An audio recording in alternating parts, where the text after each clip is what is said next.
Moral consistency. Without it, you have no real claim to moral authority. Moral consistency would mean that you condemn attacks on civilians no matter who does them. You would condemn war crimes no matter who does them. If, say, attacking tower blocks where civilians live or medical facilities is an outrage in one case, which it is, it should be an equal outrage in another case. And here is why Russia's brutal invasion of Ukraine exposes the rampant, unashamed, and profoundly unsubtle hypocrisy of the West when you compare the response with the horrors of Gaza. Now, Russia has just launched a huge wave of missiles against Ukrainian cities, including the capital, Kyiv. According to the Ukrainian President Zelensky, 110 missiles were fired in a few hours. Now, bear in mind, Russia fired 160 missiles in the first day of the invasion. So this is clearly a very substantial attack. It's reported at least 30 civilians were killed, 132 injured, with missile strikes on residential buildings in the capital Kyiv, in Lviv and in Kharkiv. It's also reported by Ukrainian authorities that targets hit include a maternity ward, educational facilities, a shopping centre, residential tower blocks and other private homes. And amongst those killed are 2 kids and a pregnant woman in Odessa. Now, I've been clear from the very beginning that Russia has committed grave war crimes in Ukraine. And here are yet more examples. After this latest onslaught, I had 2 thoughts. Firstly, obviously, solidarity with the Ukrainian people as they're subjected to yet more horror. They've suffered already so much. Secondly, how on earth can Western governments credibly condemn these atrocities? How could anyone possibly take them seriously? It would sound, I thought, like a dark, dark satire which would receive from most of the world nothing but contempt and ridicule. And quite rightly so. After all, the US has backed Israel as it has unleashed mass slaughter and destruction, by which I mean not just giving it political and diplomatic support and cover, but arming it to the teeth, providing it with weapons which have blown apart the bodies of thousands of innocent people, including thousands of kids, toddlers, babies. No condemnation, just lots of weapons to kill innocent civilians. We don't know, by the way, we don't know how many Ukrainian civilians have been killed by Russia's brutal invasion. It's a lot, though. The UN's official death toll is 10,000, but we don't know, for example, how many civilians were killed in Putin's devastation of Mariupol. And we all remember those devastating images. But there's no doubt that as a proportion, far, far, far more civilians have been killed in Gaza than in Ukraine, and in such a shorter period of time. Now, Ukraine's pre-war population was approaching 44 million. Gaza's pre-war population was around 2.2 million. So Ukraine had a population to begin with 20 times bigger. According to the independent NGO, Euromed Human Rights Monitor, 27,500 civilians have been killed in Gaza as of 30th of December, actually slightly more than that. Now, for the equivalent number of civilians to have been killed in Ukraine, that would have meant well over 500,000 civilians, and no one is claiming anything like that figure.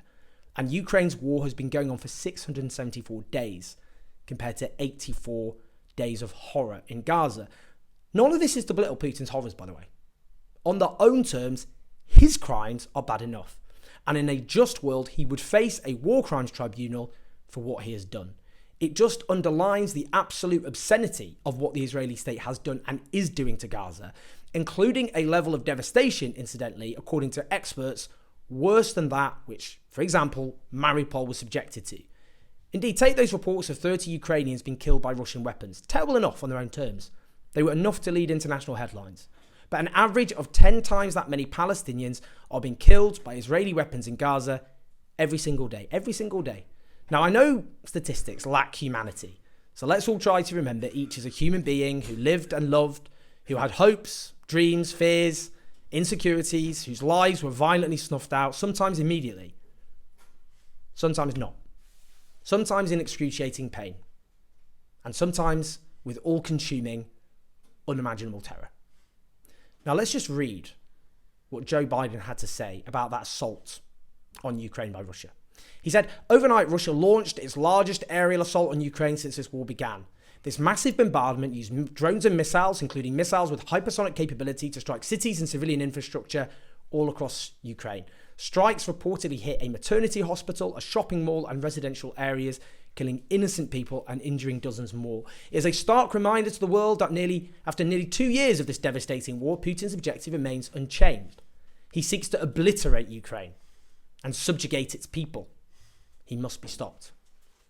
Now, firstly, on its own terms, fair enough. He's right. Substantially, that's correct. But it doesn't just apply to Gaza. It applies far more literally to Gaza. Proportionately, far more killed, far more destruction. The conditions that sustain life in an infinitely worse place. But in the case of Gaza, the US isn't condemning the attempt to, let's just use Biden's language, obliterate Gaza, which is far more accurate in this case. It is backing and arming this attempt to obliterate. Except we can strike out attempt, which is what he said about Ukraine in terms of what Russia is doing to it. Gaza is being obliterated. Satellite data suggests that as many as 80% of buildings in northern Gaza have been damaged or destroyed. Across Gaza itself, an estimated 70% of buildings have been damaged or destroyed. That is obliteration.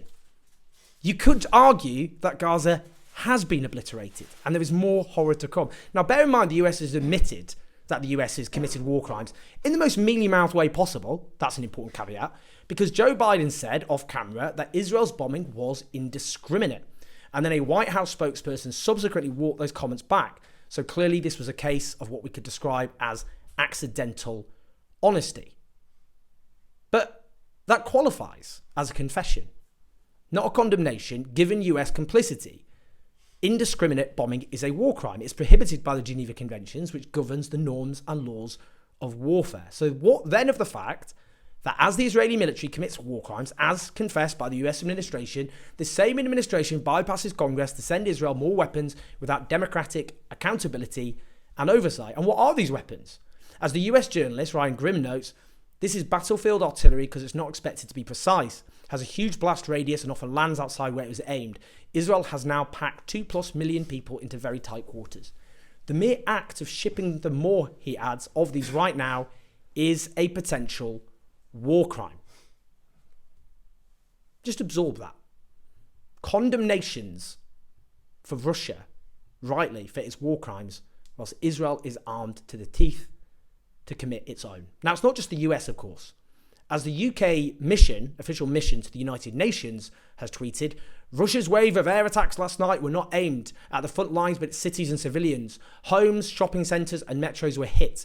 The death toll is still climbing. Russia will not gain momentum nor succeed. We will support Ukraine for as long as it takes. How do these jokers think the rest of the world sees this? You think they're stupid, don't you? I mean, let's not just be unfair. It's not as though that same UK mission hasn't mentioned Gaza at all. Yesterday they tweeted, the scale of suffering and displacement of innocent Palestinian civilians in Gaza remains shocking. It is reported that 4 in 10 of those killed in Gaza so far have been children, close to 8,500 dead. Many more will die if we do not act to stop this humanitarian catastrophe, as it puts it. Humanitarian catastrophe, to stop this humanitarian catastrophe. Oh, really? How did that humanitarian catastrophe happen then? Was it an earthquake?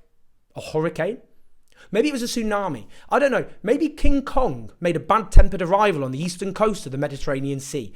This is simply reputational management from a country which refused to vote for a ceasefire and now parades its conscience on the global stage by demanding we act to stop a humanitarian catastrophe that the British government has helped facilitate from the very beginning.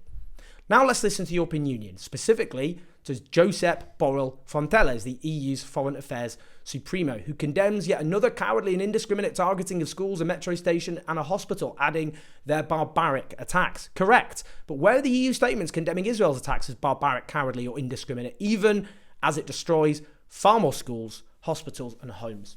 What then of the Western media coverage?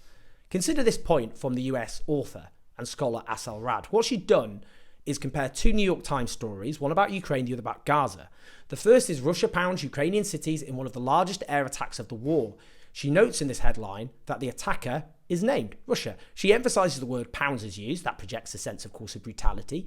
In the subheading, it clearly states the attacks killed at least 30 people. The other headline reads, explosion Gazans say with airstrike leaves many casualties in dense neighbourhood. This headline projects uncertainty and even scepticism. It doesn't state he was killed. Rather than killed, we simply have casualties, while the subheading discusses the lifeless being prepared for burial. The lifeless. Is that what we call dead people now? Well, clearly, only if they are Palestinian. Now, meanwhile, another New York Times headline is displaced Gazans in the south facing dangers they had fought to escape. What is meant here is that nowhere is safe in Gaza. Claims of safe zones are a lie. Wherever Palestinians flee, they are bombed by the Israeli army and they are killed and maimed.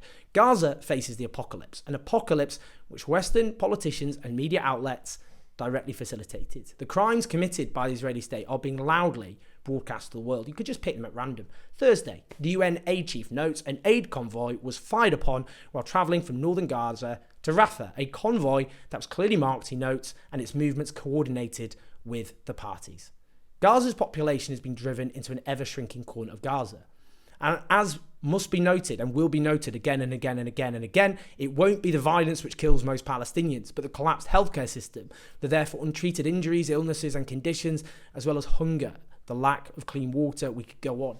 As the brilliant Devi Sridhar, professor and chair of global public health, writes, a quarter of Gaza's population is on course to die from disease and illnesses. It should be noted with that context that South Africa, of course itself a previous victim of apartheid, has failed a devastating case accusing Israel of genocide at the International Court of Justice. I'm going to do a separate video on that. It is one of the most devastating documents I've ever read in my entire life. A very serious and detailed document. What I will say is that the world has watched this episode closely. This gruesome, vicious little episode, which shows no signs of ending. They've looked at the grotesque double standards applied to Gaza and Ukraine. Now, for much of the world, the claims of the West to moral authority were always groundless. Western countries, after all, colonised much of the world, stole their resources, enslaved their people, stole their land, committed multiple genocides, oversaw numerous avoidable mass famines. Many of these countries had to fight to shake off that colonial domination at huge cost and sacrifice, only to remain locked in a world rigged in favour of those same nations which had made themselves rich at the expense of the rest of the world. And those same poorer countries are now condemned to suffer the worst consequences, as just one example, of a climate emergency overwhelmingly caused by that rich global north. They have seen these Western states back multiple dictatorships and indeed install multiple dictatorships because they conveniently serve their strategic interests whilst simultaneously crowing about human rights and democracy. They've witnessed the more recent bloodbaths, such as the Iraq War. So that moral authority was, let's be honest, never really bought into by much of the world, for pretty obvious reasons. But how can there be any claims by the West of moral authority now?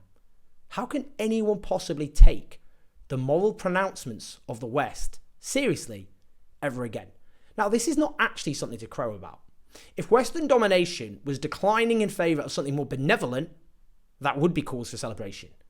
But it isn't. Instead, global anarchy beckons. International law, long something which powerful states and their allies pick and choose from, as it suits their interests, is in a state of collapse. And one of the consequences of this massacre of Gaza may well be more blood and chaos to come in so many parts of our already beleaguered globe. A bleak place to end, but it is better to be honest than to give false hope. Please like and subscribe. Do share the video. Listen to us on podcasts. Keep the show on the road on patreon.com/Andreas84. I'll speak to you soon.